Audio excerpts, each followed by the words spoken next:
रसूलुल्लाह सल्लल्लाहु अलैहि वसल्लम की मुबारक आदतों में से एक मुबारक आदत ये भी थी कि आप सल्लल्लाहु अलैहि वसल्लम को जब भी कोई परेशानी लाहिक होती तो आप नमाज की तरफ रुजू फरमाते थे। ये सुन्नत भी तकरीबन छूट चुकी है। आजकल जब कोई परेशानी किसी को लाहिक होती है तो तावीज़ गंडों की तरफ जाता है, अमलियात की तरफ जाता है, वजीफ़ों की तरफ जाता है, आमिलों के पास भागता है, नमाज में दिल नहीं लगाता। आप सल्लल्लाहु अलैहि वसल्लम ने फरमाया कुर्रतु आइनी फिस्सलाह, मेरी आंखों की ठंडक नमाज है।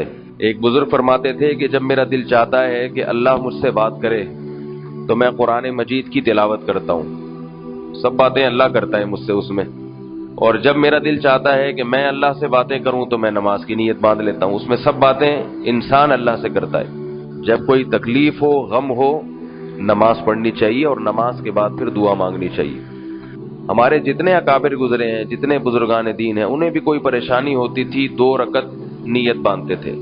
कुरान मजीद में भी अल्लाह ने फरमाया वस्तईनु बिस्सब्री वस्सलाह, परेशानियों में मदद तलब करो सब्र के जरिए और नमाज के जरिए। तो अल्लाह ताला ने भी इसलिए हुक्म दिया कि अल्लाह के इल्म में ये बात है कि जब तुम नमाज पढ़ोगे तो तुम्हें मदद मिलेगी, सब्र करने की तौफीक मिलेगी।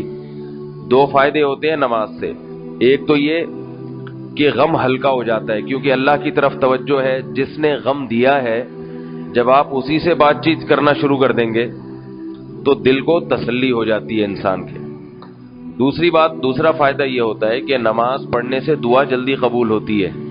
नमाज पढ़ के दुआ मांगेंगे तो कबूलियत का इम्कान ज्यादा है। तो जब आप नमाज पढ़ के अपने गम में अल्लाह से दुआ मांगेंगे अल्लाह मेरी ये तकलीफ को दूर कर दे, तो दुआ की कबूलियत का इम्कान बढ़ जाएगा। तो इस तरह से नमाज जो है 2 तरह से गमों के इजाले का सबब बनती है। और जैसे मुख्तलिफ वक्तों में मुख्तलिफ कामों की अहमियत ज्यादा होती है, सबसे बेहतरीन जो नमाज का वक्त है अल्लाह को मांगने के लिए वो तहज्जुद का वक्त है। सही बुखारी और मुस्लिम की रिवायत है, रात का जब तिहाई हिस्सा रह जाता है तो अल्लाह रब्बुल इज्जत आसमान दुनिया पे नुज़ूल फरमाते हैं जैसा कि उसकी शान को लायक। और फिर क्या फरमाते हैं, मन यदऊनी फअस्तजीब लह, कोई है मेरे बंदों में से मुझसे दुआ करने वाला, मैं उसकी दुआ को कबूल करूं। मन यसअलुनी फअतियह, कोई है जो सवाली में उसके सवाल को सुनकर उसको अता कर दूं। मन यस्तगफिरुनी फअगफिर लह, कोई है जो अपने गुनाहों की बख्शिश मांगता है मैं उसे माफ कर दूं। और दूसरी रिवायत के अल्फाज हैं हल मिन मुस्तगफिर, कोई है बख्शिश मांगने वाला। हल मिन मुस्तरज़िक, हल मिन दाइन, कोई है रिज़्क़ का मुतलाशी। फला यज़ालु कज़ालिका हत्ता युज़ी अल फज्र, जब तक फजर का वक्त नहीं हो जाता मालिकुल मुल्क अपने बंदों को बुलाते हैं, आओ मुझसे जो लेना है ले लो। अल्लाह रब्बुल इज्जत इस वक्त को गनीमत समझने की तौफीक अता फरमाए। रसूलुल्लाह सल्लल्लाहु अलैहि वसल्लम का फरमान है अल्लाह ताला 3 लोगों को बहुत पसंद करते हैं। सलासतुन युहिब्बुहुमुल्लाह व यضحक इलैहिम व यस्तबशिरु बिहिम, 3 लोगों को जब देखते हैं तो अल्लाह मुस्कुराते हैं, खुश होते हैं। उनमें से एक वो है, कौन सा शख्स, लहु इमराअतुन हसना व फिराशुन लय्यिनुन हसन, बीवी भी है और नर्म मुलायम बिस्तर भी है। यज़रु शहवतहु व यक़ूम, यज़रु शहवतहु व यज़कुरुनी वलौ शाअ रक़द, ना वो परवाह बिस्तर की करता है ना वो परवाह बीवी की करता है।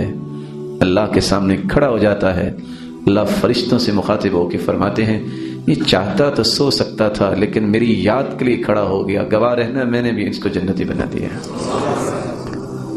किसी को कोई गम हो, मैं दावे से कहता हूं, गारंटी से कहता हूं, किसी भी किस्म का दुनिया का कोई गम लगा हो उसको, वो किसी तरह हिम्मत करके रात को तहज्जुद में उठे और 2 रकत तसल्ली से पढ़ के अल्लाह से मांगे तो देखे कि उसके दिल का बोझ कितना हल्का हो जाता है। कोई डिप्रेशन की गोली ऐसी नहीं है और कोई दवा ऐसी नहीं है जिससे उसका गम इतना हल्का होगा जिस तरह से अल्लाह से मांगने से हल्का हो जाएगा। उसके दिल में ये बात आएगी कि जो मुश्किलात देने वाला है और मुश्किलात हल करने वाला है, मैंने उसके दफ्तर में अपनी फाइल जमा करा दी है, अपनी दरख्वास्त जमा करा दी है, कभी ना कभी तो नंबर आ जाएगा। लोग कहते हैं ना भाई एप्लीकेशन तो जमा करा दी है, कंप्लेन तो करवा दी, अब देखें होता क्या है। तो हम तो दुनिया के दफ्तरों में कंप्लेन करवा के मुतमईन हो जाते हैं, حالانکہ اس میں 100% اس کا امکان نہیں ہوتا کہ آپ کی اپلیکیشن منظور بھی ہوگی. تو اللہ کے دفتر میں تو 100% امکان ہوتا ہے کہ وہ منظور ہوگی. البتہ اللہ تعالیٰ کے ہاں منظور کرنے کے طریقے مختلف ہیں. کسی کی فوراً منظور، کسی کی دیر سے بھی منظور ہوتی ہے، تو اس میں بھی انسان کو تسلی ہوتی ہے کہ بھئی میں نے درخواست جمع کرا دی ہے، اب اللہ تعالیٰ اس غم کو اگر بڑھا رہے ہیں، طول دے رہے ہیں، تو اس میں میرا فائدہ ہوگا، میں نے اپنے کوائف پورے کر لیے ہیں. ایک تسلی ہوتی ہے. تو اللہ تعالیٰ ہمیں رسول اللہ صلی اللہ علیہ وسلم کی اس سنت کو زندہ کرنے کی توفیق عطا فرمائے. گھروں میں اس کا معمول بنانا چاہیے، بچوں کو سکھانا چاہیے کہ بھئی نماز میں دل لگاؤ، جب کوئی پریشانی ہو نماز پڑھ کے اللہ سے مانگا کرو. اللہ تعالیٰ سمجھنے کی، عمل کی توفیق عطا فرمائے. اگر آپ چاہتے ہیں کہ آپ کو اسلام سرچ کے نیو ویڈیوز کے بارے میں اطلاع ملے تو آپ اسلام سرچ کے چینل کو سبسکرائب کریں. موبائل یوزرز سبسکرائب کریں اور بیل بٹن دبائیں.